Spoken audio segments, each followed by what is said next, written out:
Praising Allah subhanahu wa ta'ala and sending immense greetings and salutations upon the final Prophet Muhammad sallallahu alayhi wa alihi wa sallam.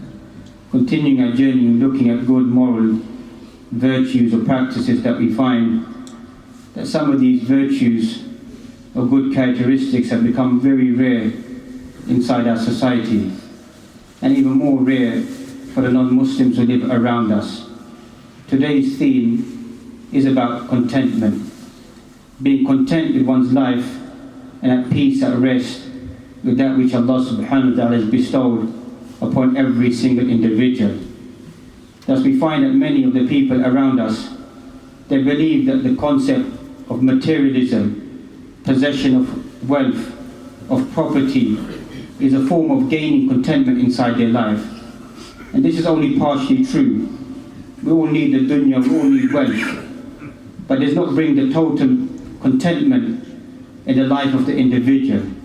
There'll always be a cavity, a hollowness inside the heart or the mind or the soul of the human being. And that hole or that cavity can't be filled with worldly possessions and worldly belongings. That emptiness inside the heart or the soul of the individual, the body of the individual, can only be filled with belief, filled with contentment, with that which Allah subhanahu wa ta'ala has bestowed upon every single individual. And thus we find today's hadith, that we find what brings rest to the individual. ليس الغنى عن كثرة العبد ولكن الغنى غنى النفس. Richness isn't possessing many worldly things. That's not what richment is. Enrichment is having richness of the soul, contentment of the soul, peace of the soul, happiness within oneself, happiness with whatever is around the individual, whatever the individual possesses is real contentment. And thus we find that the Islamic benchmark of riches, of richness, differs like the East and the West.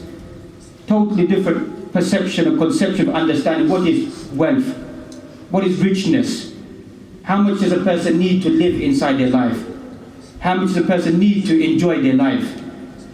As mentioned by the Prophet sallallahu alaihi wasallam's hadith in Imam Tirmidhi, Sunan Imam Tirmidhi, in Ep.12, in a chapter speaking about zuhud, abstinence, staying away from excessive indulgence inside the dunya.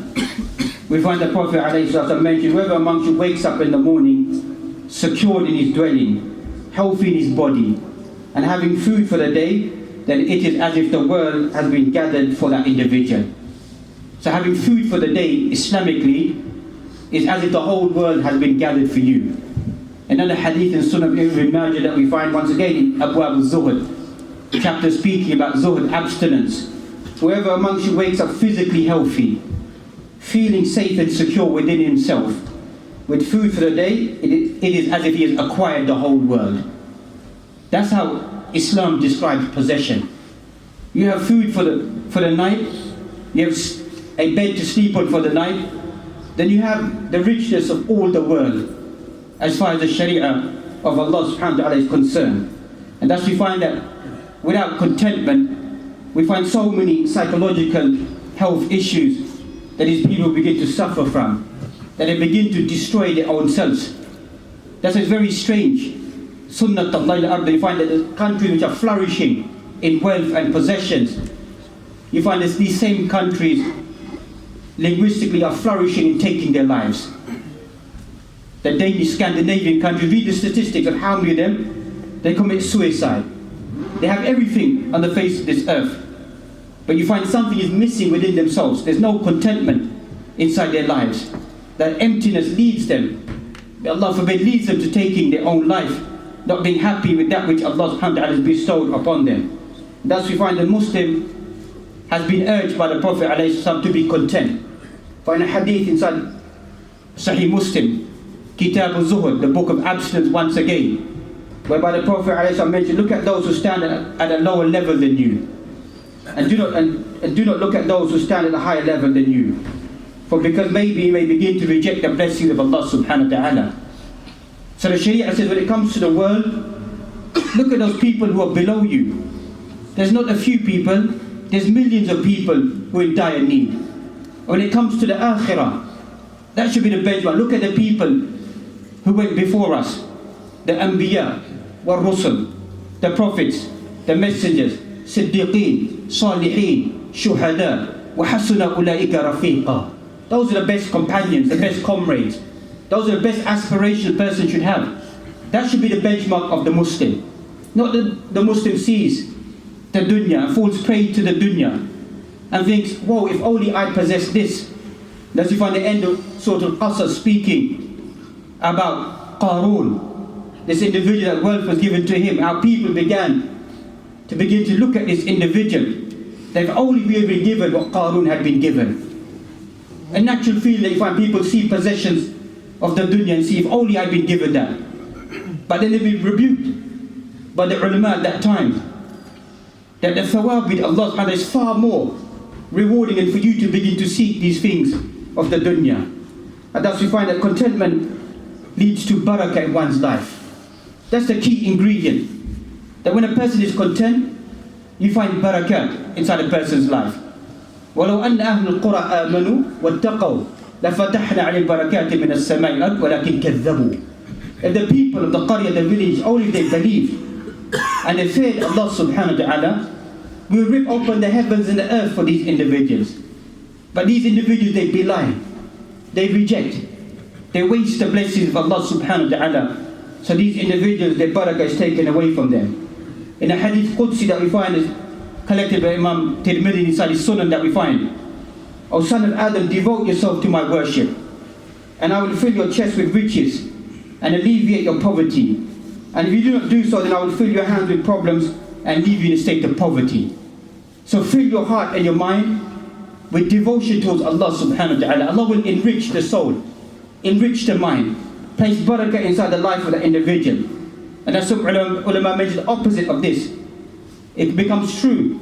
A person who is negligent of Allah subhanahu wa ta'ala, Allah fills the heart of that individual with greed, fills greed inside their heart, and robs their mind of tranquility and peace.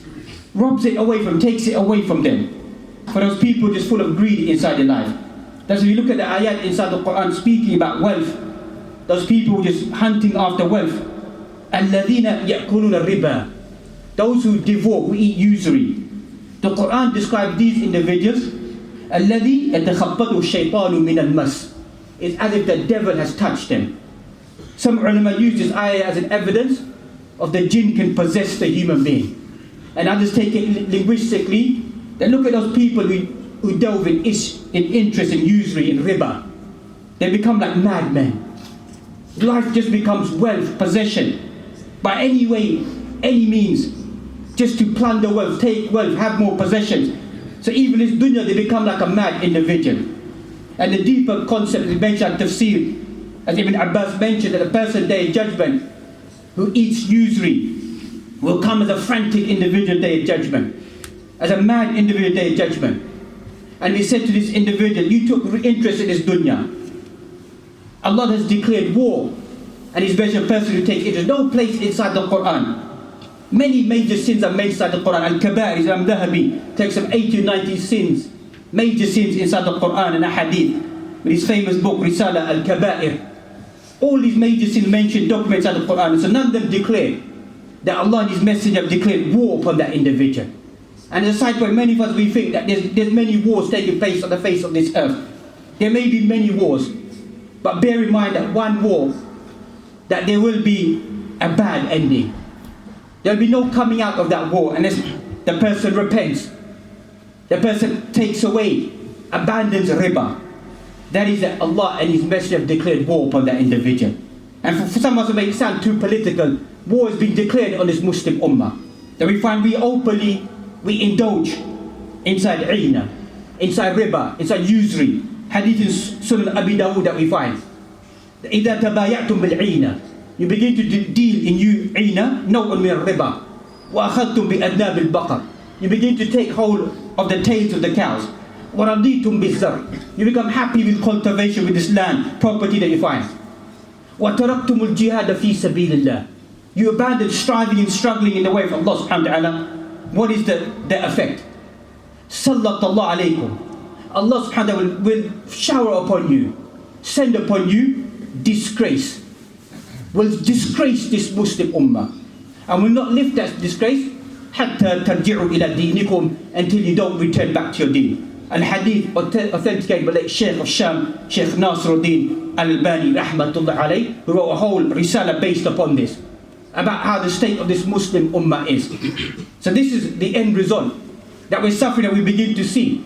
So sadly we find even amongst Muslims a lack of contentment, travelling like madmen upon the land, chasing after this dunya that we find, that Allah robs the individual away from contentment and peace with Allah subhanahu wa ta'ala. And that's also, we need to remove this concept that the more wealth that we possess, the more seeking in material wealth, the more riches and wealth that we gain inside this dunya will give us contentment, satisfaction and happiness we will have. In pursuit of happiness, as they say. We need to remove this cliche. We're not against wealth and this dunya, but to remove this concept that the more that we possess, the more that we own, the more that we have, the more peace and content will be inside our lives. We need to remove this from our mind, from our soul, because this is a Western concept. The more riches I have, the more peaceful I will become an individual inside my life. And thus we find that actually more time that we dedicate towards Allah subhanahu wa ta'ala, worshipping Him, the more bounties will be delivered, the more sustenance and satisfaction we will derive from the little time we spend in working. It's the opposite inside the Sharia. The more, less time you spend in working, as they say, becomes quality time. Time of barakah that you find. And the rest of the time is spent in strengthening oneself, to devote oneself to Allah subhanahu wa ta'ala. And as we find inside the Quran, some 20 different occasions inside the Quran of speaking about wealth, bestowing of wealth, the source of wealth, expanding wealth, the giving of wealth, the nature of wealth, the fact of decree of wealth. 20 different ayat inside the Quran speaking about the concept of wealth. Amongst these ayat that we find that Allah subhanahu wa ta'ala mentioned, Allah yabsutu rizqa liman yasha'u wa yaqdiru. Inside Surah Ra'd that we find, Allah subhanahu wa ta'ala expands the wealth to whomever He wants, and He's destined it, that every individual will have their fair share of wealth. As you find, 4 things are sealed on the forehead of every single individual before they come out the womb of their mother. Shaqiyun aw sa'id, wretched or happy individual. Faqir or ghani, person is going to be poor or going to be a rich individual. It's all destined by Allah, and stamped on the forehead of the individual. Then Allah continues this ayah. وَفَرِحُوا بِالْحَيَاةِ الدُّنْيَا وَمَا الْحَيَاةُ الدُّنْيَا فِي الْآخِرَةِ إِلَّا مَتَاعٌ. وَفَرِحُوا بِالْحَيَاةِ الدُّنْيَا. Al-ishara, as if Allah subhanahu wa ta'ala is saying that some individuals, they just become content with the dunya. Their whole life just becomes the dunya, seeking after dunya. وَمَا الْحَيَاةُ الدُّنْيَا إِلَّا مَتَاعٌ. This dunya is only a small provision. Some other ayah you find, إِلَّا قَلِيلٌ, small, petty amount. That's all that this dunya is. And here, reflecting on this ayah, firstly we should understand taqsimul amwal, separation of wealth. Person is rich doesn't mean that person loved by Allah. That's another downfall that some of us Muslims, we think that person's rich, Allah's honored this individual, Allah loves this individual. Taqsimul amwal has no impact. It has no impact. Doesn't mean that Allah loves this person more, or hates this person, or made this person impoverished. Doesn't mean that at all in the Sharia. That's not what it means, giving of wealth and taking away of wealth. Secondly, that you find that the end part of this word, of this verse, points to the fact that people are becoming content with this dunya. That's all that they want. And the strange thing that a verse after this, Allah then once again speaks about contentment. الَّذِينَ آمَنُوا وَتَطْمَئِنُّ قُلُوبُهُم بِذِكْرِ اللَّهِ أَلَا بِذِكْرِ اللَّهِ تَطْمَئِنُّ الْقُلُوبُ. Quran, al-ayat, rabdul ayat, shay'un ajib. Quran is strange how it moves from one verse to another verse to another verse. That's why Imam Suyuti, he expanded his efforts to make Rabb bayn al-ayat. He was sore inside works of his tafasir to link certain ayat inside the Quran, to see how Allah moves from one theme to another theme, one verse to another verse. So how people were farihu bil hayat dunya, people become content with this dunya. After verse Allah mentions alladhina amanu wa tatma'innu qulubum bi dhikrillah, those who believe and their hearts become tranquil, content, serenity with the remembrance of Allah. Ala bi dhikrillah tatma'innu al-qulub. And the dhikr of Allah, there's no price tag.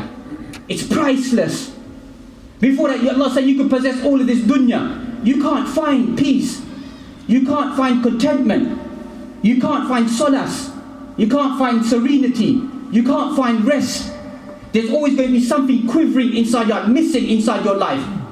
Possess the world and everything the world all over, still something's going to be missing inside your life. And that's the Quran when it speaks about success.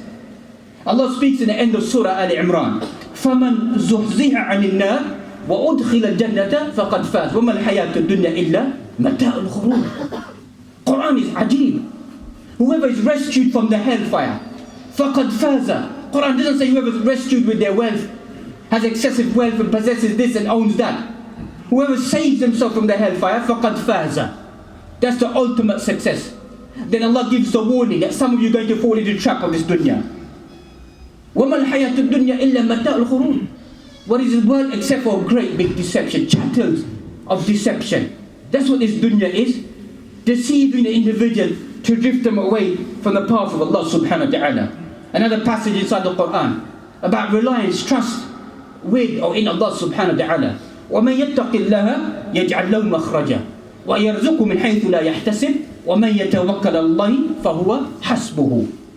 وَمَنْ يَتَّقِ اللَّهِ. You know, some of us, we claim to fear Allah subhanahu wa ta'ala, but lose a few pounds, lose your job, some calamity, some difficulty. Al-Iman fi shada'id. Iman is at a time of difficulty, that a person is still constant in the ibadah lillahi subhanahu wa ta'ala. Wal iman fil farhi. Iman is constant in happiness as well. The person is still devoted to Allah subhanahu wa ta'ala. Person doesn't waver. Good things come, then become grateful. Difficulties come, then begin to walk away. Or some people return back to Allah subhanahu wa ta'ala. Allah subhanahu wa ta'ala, min hikmati subhanahu wa ta'ala, places shada'id, places difficulties, places obstacles to see which of my servants are truly going to worship me. Who amongst my servants is going to outshine? When the person is rejoicing, when a person is suffering, when a person is difficulty, who amongst my slaves is going to drag their feet, come to the masjid? Who amongst my slaves is going to become more devoted towards me? Hikmatullahi baligha. That means wisdom of Allah subhanahu wa ta'ala to see who responds, who becomes more devoted, who becomes more committed, who begins to make more sacrifices to show that their iman is shining, that their belief isn't the dunya. Dunya comes and goes for every single individual. Iman can't come and go. Iman isn't a commodity that comes and goes, that you lose your iman and you think, فَلَا حَرَجْ فِي ذَلِكَ لَا بَأْسْ. Iman's lost, no problem, there's only something minor. La. Iman goes, is you've lost everything in the world and whatever it contains. You've lost yourself. أَلَا ذَلِكَ هُوَ الْخُسْرَانُ الْمُبِينُ. That's the ultimate loss. خَسِرَ الدُّنْيَا وَالْآخِرَةِ. You've lost this dunya and you've lost the akhirah as well. وَمَنْ يَتَوَكَّلَ اللَّهِ فَهُوَ حَسْبُهُ إِنَّ اللَّهَ بَالِغُ أَمْرِهِ قَدْ جَعَلَ اللَّهُ لِكُلِّ شَيْءٍ قَدْرًا. Allah will complete His promise. Whatever Allah has destined for the individual will be completed. No one can make you a few pounds richer. No one can shortchange you inside this dunya. Whatever Allah subhanahu wa ta'ala has decreed for you, Allah has destined that this will happen to this individual, and this is what they're going to gain by the permission of Allah subhanahu wa ta'ala. But inna Rabbi yabsutu rizqa liman yasha. Say, my Lord is the one who divides up the wealth to whomever He wants. وَيَقْدِرُ وَلَكِنَّ أَكْثَرَ النَّاسِ لَا يَعْلَمُونَ. And Allah has destined that. But most of mankind don't seem to comprehend, don't seem to understand this. Wealth is from Allah subhanahu wa ta'ala. Poverty is from Allah subhanahu wa ta'ala. And He delivers it however He wants subhanahu wa ta'ala. لَهُ مَقَالِيدُ السَّمَاوَاتِ وَالْأَرْضِ. To Allah belongs maqalid bima'na mafatih. Mafatih al-khaza'id, as ulama of tafasir mentioned. To Allah. To Allah belongs the keys of the heavens and the earth. يَبْسُطُ الرِّزْقَ لِمَنْ يَشَاءُ وَيَقْدِرُ إِنَّهُ بِكُلِّ شَيْءٍ عَلِيمٌ. He expands the wealth to whomever He wants, destines it whomever He wants. And Allah subhanahu wa ta'ala has full knowledge regarding that. And quite strange is that when Allah subhanahu wa ta'ala in another passage inside the Quran, وَعِنْدَهُ مَفَاتِحُ الْغَيْبِ لَا يَعْلَمُهَا إِلَّا هُوَ. To Allah belongs the keys of the unseen. No one knows them except for Allah subhanahu wa ta'ala. Then they begin to speak about a dry leaf or a wet leaf, wherever it lands, where it falls. Everything is known by Allah subhanahu wa ta'ala. Nothing misses Allah subhanahu wa ta'ala. Then Allah mentions what we want to extract. وَهُوَ الَّذِي يَتَوَفَّاكُمْ بِاللَّيْلِ وَيَعْلَمُ مَا جَرَحْتُمْ بِالنَّهَارِ. You know, all of a sudden, Allah knows the keys of the unseen. You know, we all have these aspirations. If I live till tomorrow, I will do this. I will achieve this. I will do this. I will store this. I will gain this. The strange thing is, many people don't live till tomorrow. Many people don't make it to tomorrow. So Allah mentioned, هُوَ الَّذِي يَتَوَفَّاكُمْ بِاللَّيْلِ. Some of you, Allah will take your life in the night. Take your life. And He knows what you do during the daytime. Whatever you do, your wealth or your property. Allah has destined that some people will be taken. There's many individuals, living individuals, we've lived around them, who had aspirations inside their life, had millions at the exposure. And what happened? In the morning, they were gone. Everything just remained there. مَا عِنْدَكُمْ يَنْفَدْ وَمَا عِنْدَ اللَّهِ بَاقٍ. Whatever is with you will perish. It will perish, just be taken away. And whatever is with Allah subhanahu wa ta'ala, it remains. And thus we find that the reality of life and death, one should awaken the individual. You know, death isn't the end of the individual. هو الذي خلق الموت والحياة ليبلوكم أيكم أحسن عملا. Inside Surah Al-Mulk that we find. Surah Al-Mani', the preventing Surah Al-Mani' prevents the individuals. Ulama Hadith have concluded 30 ayat, whoever recites them every single night will protect the individual from the punishment of the grave. Who is the one who created, هو الذي خلق الموت والحياة, created death. Allah mentions al-maut qabla al-hayah, because maut is a reality that all of us will face. And death isn't the end of the individual. Death is the beginning of our journey.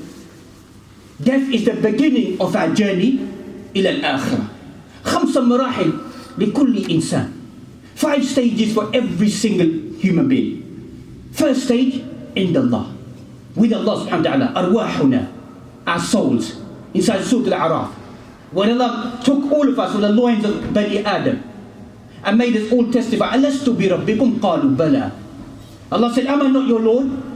We all programmed, testified, our souls, that Allah is the only one to be worshipped. First stage. مرحلة الثانية في بطن أمك في الرحم. Second stage of the individual, in the womb of your mother. That you reside there لمدة 9 شهور أو أقل أو زي, for less time or more time than that approximately. That's the second stage. Third stage of the human being, على الدنيا. We reside upon this dunya. Also for a small stage. كَلَمْحِ الْبَصَرِ, for like the blinking of an eye. That's residing upon this dunya. وَمَرْحَلَةُ الرَّابِعَةِ is barzakh, the interspace. بين الدنيا والآخرة. عند القبر. Person reside there. Then the final stage that we find when we amma jannah or nar for the individual, that you find amma shaqiyun or sa'id. And that's where you find that the whole concept of happiness, of felicity that we find, that you find when Allah subhanahu wa ta'ala mentions about those individuals who are wretched individuals. Study those ayat inside the Quran. Those who are wretched individuals, the sifat of those individuals. And then the opposite, وَأَمَّا الَّذِينَ سُعِدُوا فَفِي الْجَنَّةِ خَالِدِينَ فِيهَا مَا دَامَتِ السَّمَاوَاتُ وَالْأَرْضُ إِلَّا مَا شَاءَ رَبُّكَ أَطَاعًا غَيْرَ مَجْذُوذٍ. And those individuals' state of happiness will reside for eternity inside Jannah, as long as your Lord wills, has decreed and destined. This is going to be عطاء غير مجذوذ غير منقطع. As ulama of Lugha mentioned, it's a gift which has no ending, for eternity. For the individual resides inside it for eternity, residing with a gift that Allah bestows upon those individuals who are content individuals in a state of happiness. We find that we dedicate, or we should be dedicating much of our precious time towards the worship of Allah subhanahu wa ta'ala, rather than spending our time working tirelessly until that we find that some of us are so exhausted and don't have the energy to worship or to please Allah subhanahu wa ta'ala. That's what this dunya is, as they say, a rat race. How many people do you find that coming for Salatul Isha? They'll miss Salatul Isha with the excuse that they're tired because of work, or yawning, or sleeping, or coming lazily. What is the reason for this? Amongst the reasons are quite clear, because they say it themselves, exertion of this dunya. Worried about this dunya, spending all day, shifting like clockwork, spending their day. And then they drag their feet. When they come to worship Allah subhanahu wa ta'ala, we find that some individuals, may Allah rectify their affairs, delaying their prayers, missing their prayers, skipping their prayers. These same individuals won't miss a minute of their work. A minute of their work is lost, they'll be there to rectify that time, to gain that wealth, to gain what belongs to them. But they miss a prayer as if it's something futile. It has no impact, doesn't worry them. This shows the sad state of some of us Muslims that we find. That contentment inside the dunya and not contentment regarding the akhirah. Belief and conviction regarding the akhirah. Hadith, many hadith that we find, but inside Sahih Muslim that we find speaking about rak'atayn qabla salat al-subh that we find. 2 units of prayer, 2 sunnah before Fajr that we find. خَيْرٌ مِنَ الدُّنْيَا وَمَا فِيهَا أَوْ مَا عَلَيْهَا is better than the world and whatever it contains. 2 sunnah, how long is 2 sunnah? We find in the sunnah of the Prophet kana khafifa, was very light. An ayah, 2 ayah they find, Surah Al-Kafirun, Surah Al-Ikhlas, very light, very simple, very quick. These 2 sunnah before Fajr, hadith inside Sahih Muslim, is better than the world and whatever it contains. But that's not our aqaid, that's not our belief, that's not our conviction. Salatul Asr, whoever misses Salatul Asr is as if they've lost the whole world and whatever it contains and all of their family members. 1 salah. Limada? Imam Nawawi in his Sharh this hadith mentions, because Waqtul Asr is a very constricted, limited time coming towards Maghrib time. And most people become busy with their family, busy with their work, the end of the day. And they miss their salah. They miss their salah. And some people don't be taken aback.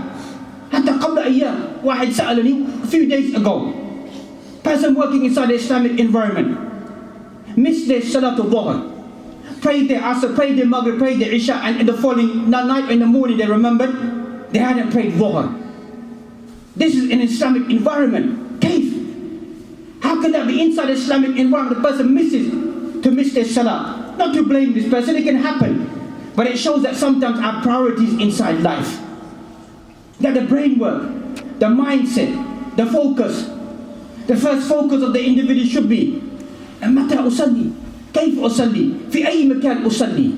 Yes, the whole world is a place of prayer, but the believer is worried. Where will I offer my next prayer? And does the believer make that prayer? Allah grant me the tawfiq, the ability that my next prayer I catch it in jama'ah, catch it in the masjid, able to complete it. Or is it that we find أرحنا منها? The Prophet said to Bilal, أرحنا بالصلاة, give us peace and contentment with the salah. For us we find, give us peace and contentment with getting rid of the prayer.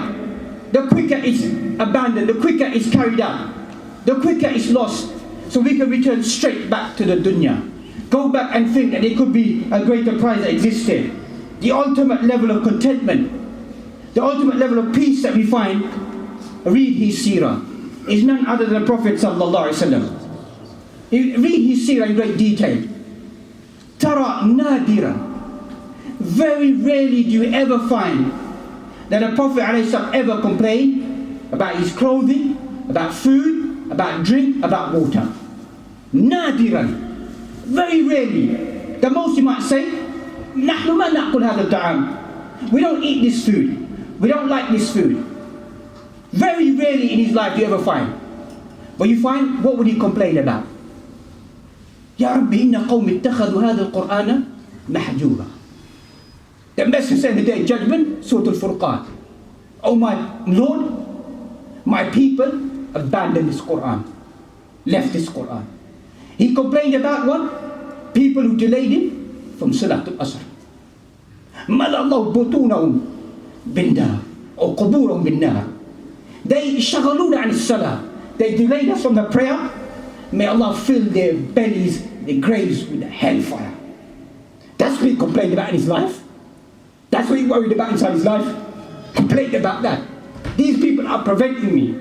لَقَدْ جَاءَكُمْ رَسُولٌ مِّنْ أَنفُسِكُمْ عَزِيزٌ عَلَيْهِ مَا عَنِتُّمْ حَرِيصٌ عَلَيْكُمْ بِالْمُؤْمِنِينَ رَءُوفٌ رَحِيمٌ.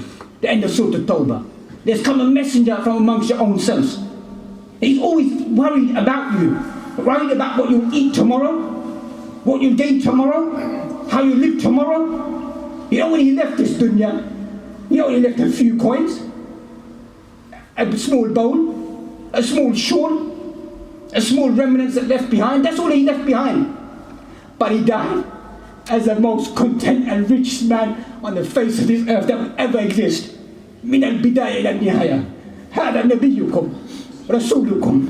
Died the most content individual that no one will ever be more content.